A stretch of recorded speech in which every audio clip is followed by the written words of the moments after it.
బిర్యానీ కావాల్సిన గరం మసాలా, చెక్క, లవంగాయలు, యాలక్కాయ, కొద్దిగా జీలకర్ర, బిర్యానీ ఆకు, కొద్దిగా పుదీనా, ఆయిల్ వేసి నీళ్ళు వేడిన తర్వాత మేము దీంట్లో రైస్ వేసినాక కిడవ వేసుకోవాలి. కొంచెం అది వాటరు, కిడవ వాటర్ బాయిల్ అయిన తర్వాత మనం అన్నం పక్కకు తీసి పెట్టుకోవాలి. ఇప్పుడు mix vegetable mutton, green peas, carrot, beans, green peas, cauliflower, green chilli,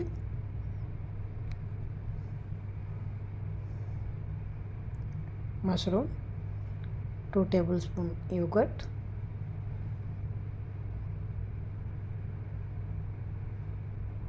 garlic paste, ginger paste,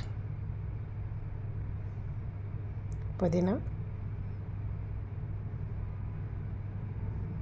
నేను ఓన్లీ పుదీనా వేస్తాను, ధనియా పత్త వేయను. కొద్దిగా జావిత్రి పౌడర్,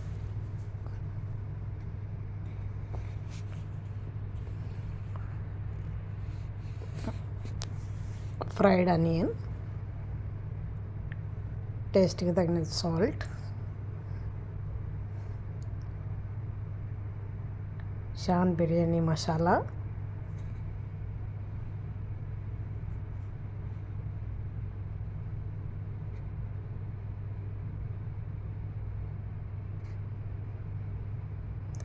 ఫ్రై చేసి పెట్టుకున్న పొటాటో,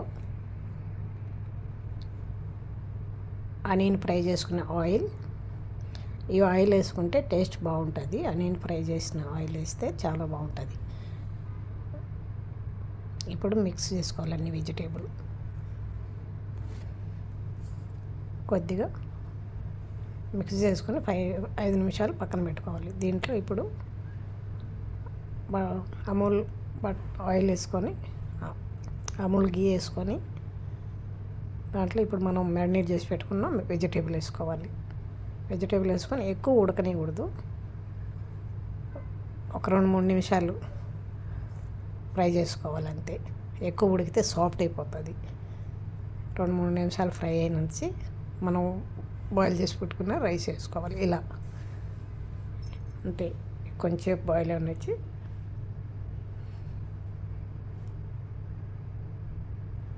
మనం బాయిల్ చేసి పెట్టుకున్న రైస్ వేసుకోవాలి.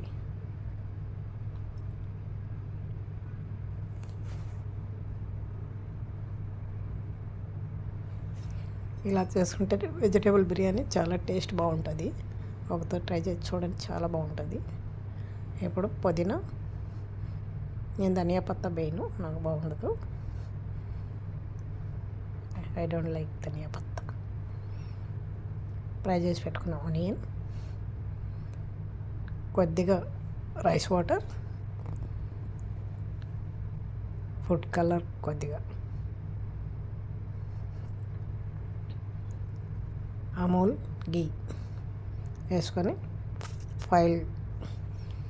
అల్యూమినియం ఫాయిల్ లాగా ఇలా మూత పెట్టి సిమ్లో పెట్టుకోవాలి. ఇప్పుడు కొద్దిగా లెమన్ జ్యూస్ కూడా వేసుకోవాలి.